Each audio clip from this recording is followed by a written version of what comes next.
Welcome back, my little recusants, to another episode of our Pokemon Yellow episodic Nuzlocke. We are after rescuing Flare from the grips of the Team Rocket Casino, and we're gonna invade. So let's roll that title card. Raiding the Rocket Hideout.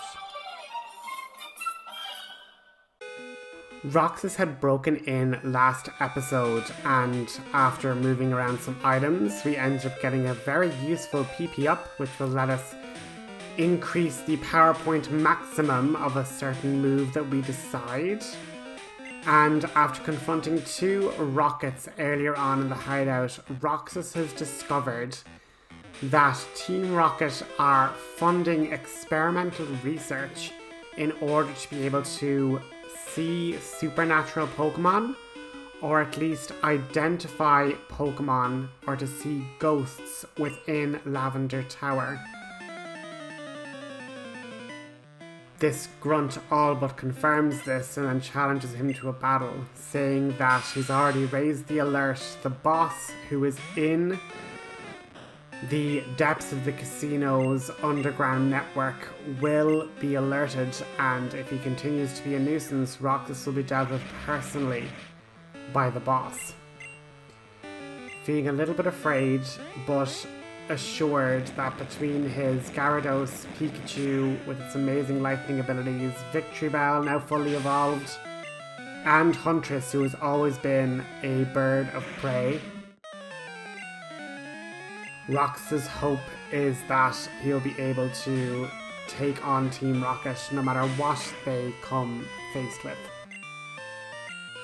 Noticing a coughing and thinking back to Jesse and James, the people that harassed him in Mount Moon, Roxas knows he's faced these before, but once again it's different to the Drowsy and Rattata that other Team Rocket members have taken part in the past. Roxas mournfully remembers the Butterfree, the Caterpie that he captured in the third episode. The Pokemon that passed away in the rival fight at the Golden Bridge. Roxas wonders if those goggles that can help see ghost Pokemon, he wonders if they'd be able to help him see the ghost of Butterfree. And where would he even go to search? Would Butterfree's ghost be where he passed on at Nugget Bridge? Would it be at Lavender Town where the rockets seem to be gathering? While fighting, and Princess Nidoqueen just seismic tossing, throwing these Pokemon around and getting them suplexed into the ground, Roxas asks the rocket, "You're using this technology to try and capture ghost Pokemon? Why?" Well, not that you'd have any idea of why.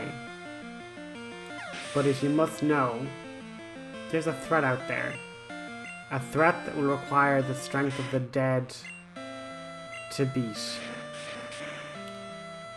Since we're after being deprived of any usable fossils to help resurrect Pokemon long since extinct and dead, the next best thing the boss plans is to use the spiritually dead Pokemon to rise against this threat. Apparently, they're one of the few types that can have an advantage against this threat. But hey, I'm not allowed to talk much more beyond that. See if you can make your way to the boss. Beat him, and then maybe he might tell you. All I know is, my pay grade, I'm not paid enough to get a beat down from the boss for sharing too many secrets. Step over there. I'm just trying not to get sick.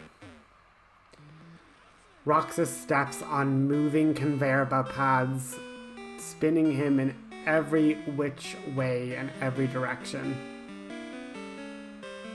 The rocket laughs. If you had a key card, you wouldn't spin as badly. apparently the rockets simply have to scan a key card and then these spinning platforms would just move normally. But Roxas doesn't care. He's going to persevere. This is a minor discomfort compared to the hurt and suffering that the Pokemon captured by Team Rocket are enduring. Roxas thinks back to how he even knows this information. The random roving Abra teleporting him from Lavender Town all the way across to Celadon, giving him images and descriptions of this underground operation in Celadon. Was that Abra a wild Abra? Was it somebody else's?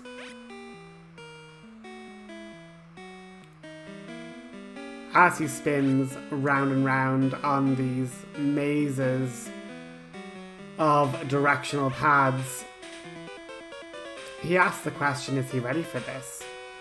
Facing down a criminal mob boss in his lair? Is this even really his problem? But it's clear that nobody else is going to stand up to Team Rocket. Nobody else is going to stop them. And it is his problem. Flare is now one of his new Pokemon companions, and she has been mistreated directly by this group. So he will take them down. Flare wishing to lash out and burn the rocket, probably the one that even captured her directly. Sunny the Victreebel steps to her defense and, lashing a vine, crashes into the Rattata, sending it spinning across the room, colliding against a wall and being sent straight back to the Rocket's Pokeball.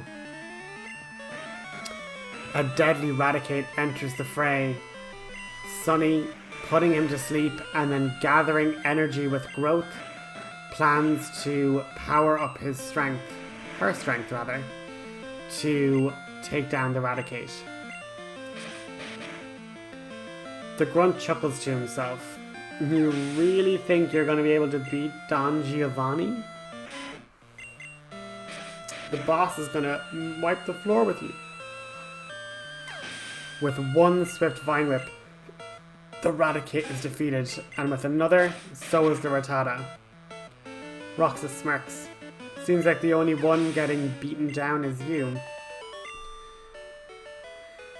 And if this is the caliber and quality that Don Giovanni hires, then maybe he's not as good as he thinks he is. But then again, when you've the right on your side, there's not really anything that can stand in your way. This kid giving you hassle. Another Grunt steps forward, the stench of his Grimer filling the whole room with noxious bile. Huntress, flapping a gust of wind to try and clear the air, attacks the Grimer with winged flaps, creating mini tornadoes into the room. Using the now tumultuous winds, Huntress flies down, using the extra bit of speed to collide into the Grimer, taking it out completely. Seeing all of the air around, the coughing releases its smog, filtering it through the air and now spinning it out of control, tackling into Huntress. But once again, her killer instinct with flight sends her up into the air, and with a quick strike takes out the coughing just about. But the coughing, now lost to the craziness of the wind currents, is ricocheting around the room, occasionally hitting Huntress, but doing more damage to itself in the process. Roxas thinks carefully. If only he had a Drowsy, or some other Pokemon that could deal with these poison types a bit better. Maybe then it could be good. Or something that could learn a psychic attack maybe. Once again, he thinks back to poor Chrysalis the Butterfree, imagining how much of an asset he would be against all of these rockets and their troublesome poison types. Once again, the smog released from the coughing swirls helplessly in the chaotic winds rushed around by Pidgeotto, and Huntress, taking advantage of the prevailing winds in its favour, collides and gains a level, now to level 29, almost cresting level 30. Roxas, on review of his Pokemon, gets out some medicine to help tend their wounds. Discretion is the better part of valor.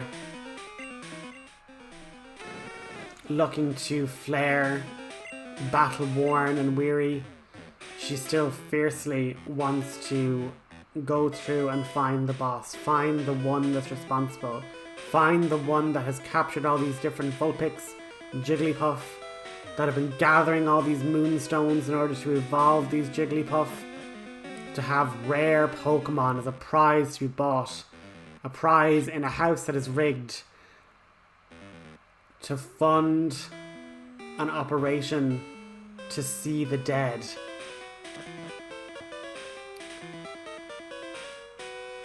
On descending deeper and deeper into the operations, an alarm, a siren, blares out on the bottom floor. A rocket rounding the corner says, "We got word from upstairs that you're coming. We reviewed the battles for all your different Pokemon.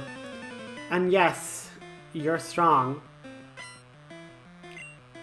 And what's even more funny is that's ours. You might be here trying to stop our operation, but your money is just as much a part of this as anybody else's. Even a flying type is going to be no match against my Machop Kid. It's worn too weak. You've put it through too many battles, and now all it'll take is one more critical strike, and that bird's ending up wingless." Roxas grits his teeth. "Not if I can help it." Huntress flew high as the attack from the low kick missed. Huntress then colliding, and now readies itself for another chance to take flight. But Roxas just foresees that horrific critical hit and will not risk it. Seeing the Machop now bravely, if not foolishly, stand up to Splishy, the towering serpentine figure, it does land a critical strike. Splishy himself does flinch,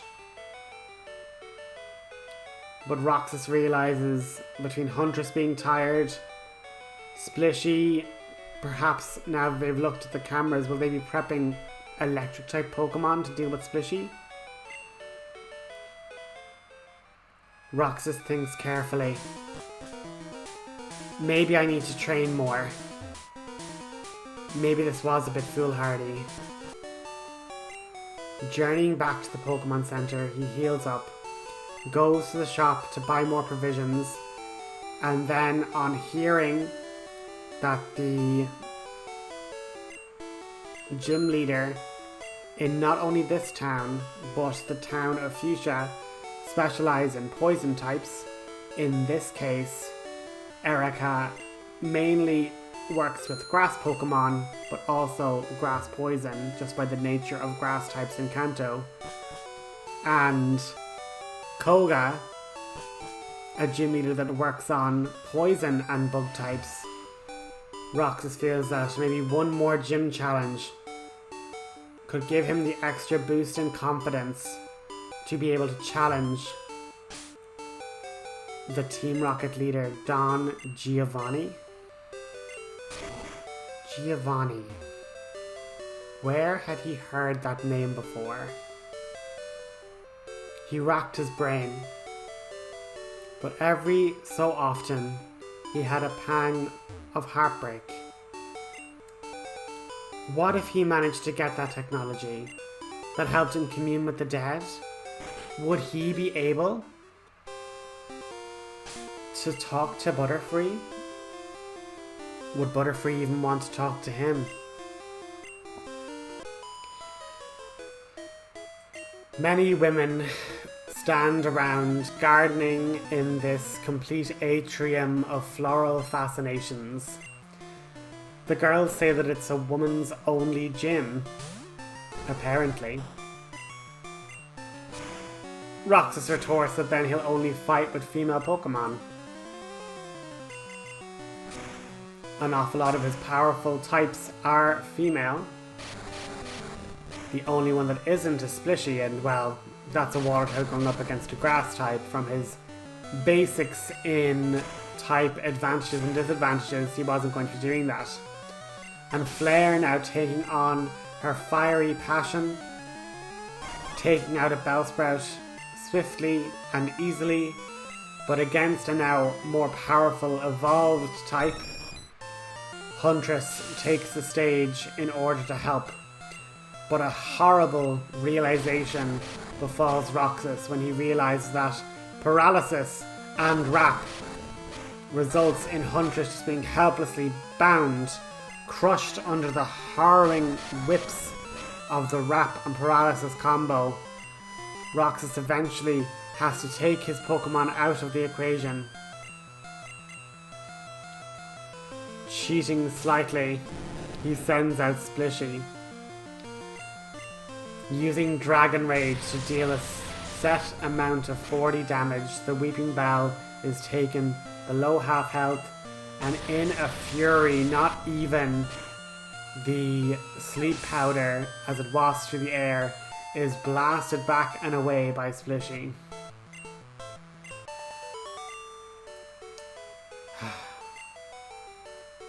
The lass complains that Roxas' methods were too rough and aggressive.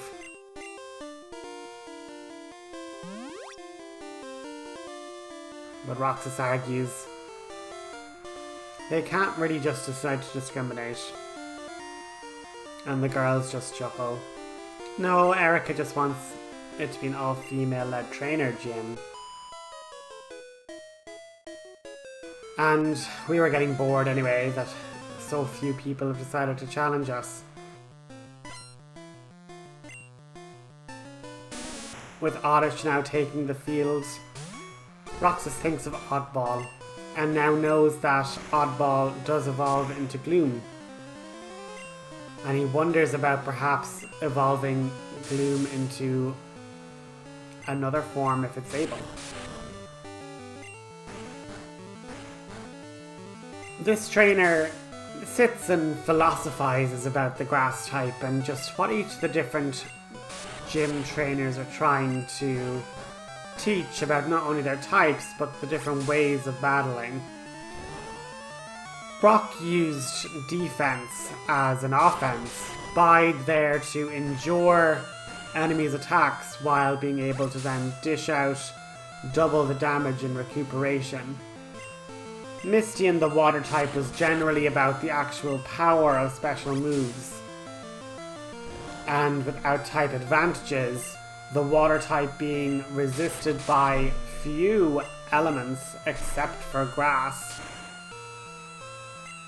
made it so that its sheer power could overwhelm anything that wasn't super effective. But even against Pikachu and electric types, if its special was high enough, and by extension, you know, its special low enough on the opponent's end, Bubble Beam could just KO. The same similar situation with the electric type. Powerful in its own right, it would just use its speed and incredible force to outwit and overwhelm, whereas the grass type's a lot more subtle than that.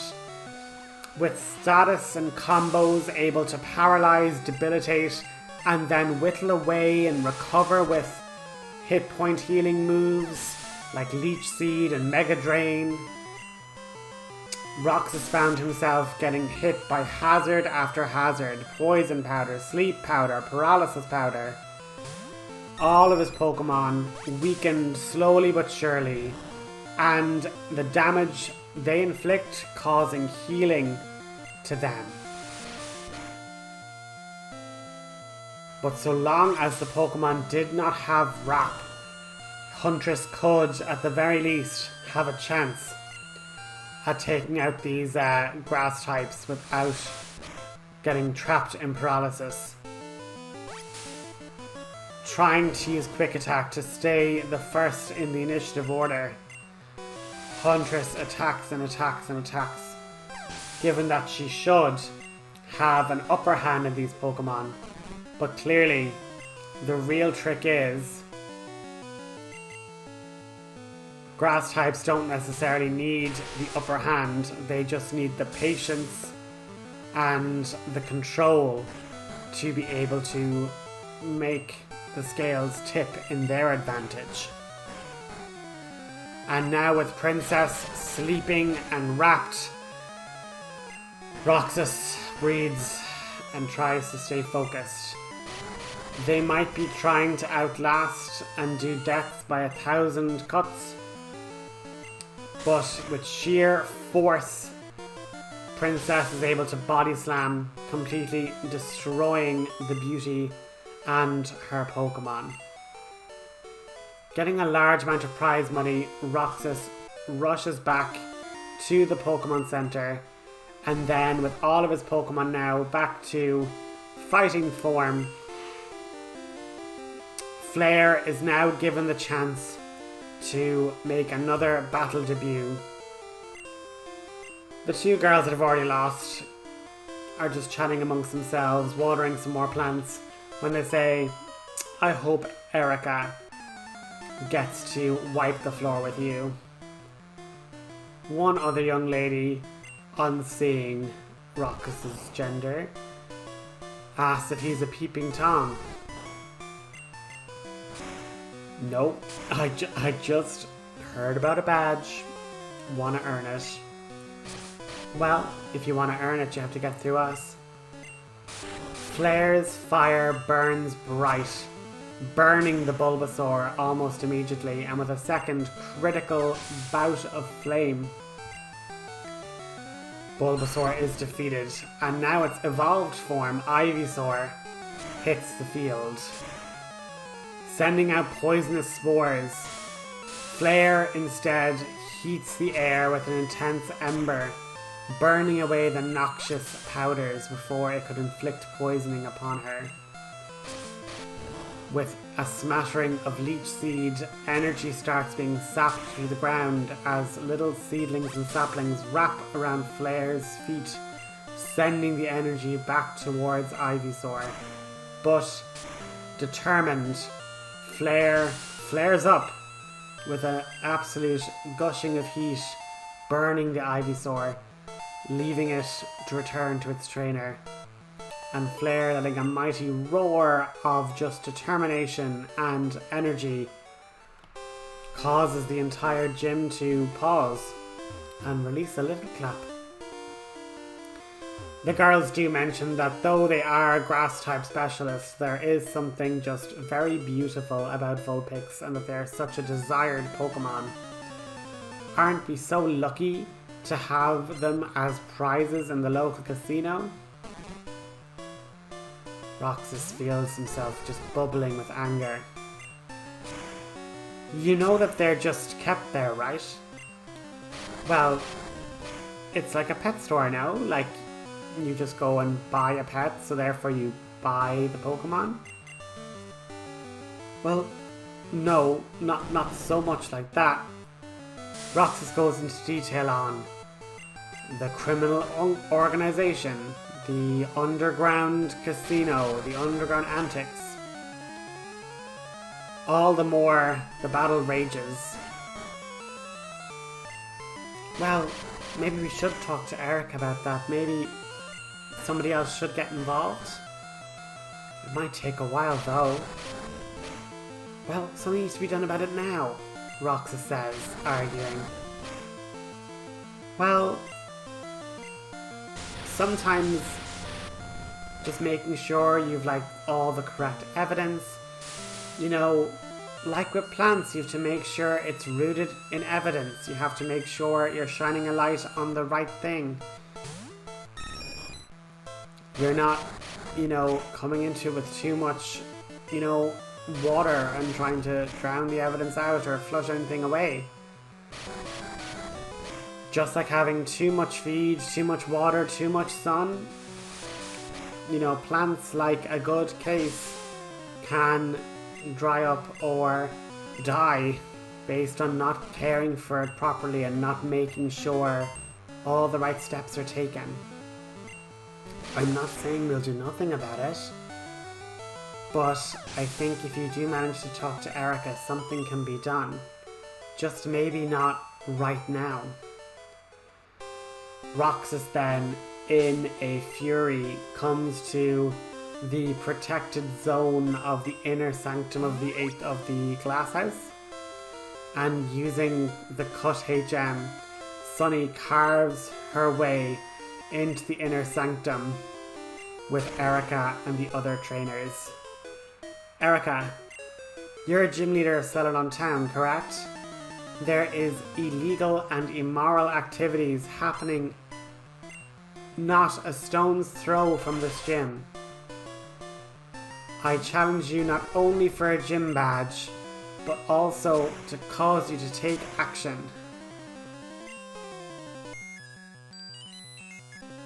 Erica, fast asleep. The other trainers say, listen, we'll wake her and rouse her in a bit. You do have to take on all of us before you're able to awaken Erica from her nap. She's narcoleptic. She'll fall asleep most anywhere. Gritting his teeth, Roxas then goes to the other members of the Celadon gym. But looking towards his Pokemon paralyzed asleep, he wonders, would a trip to the Pokemon Center be more wise? But before he could even decide that, another trainer steps forward for a challenge.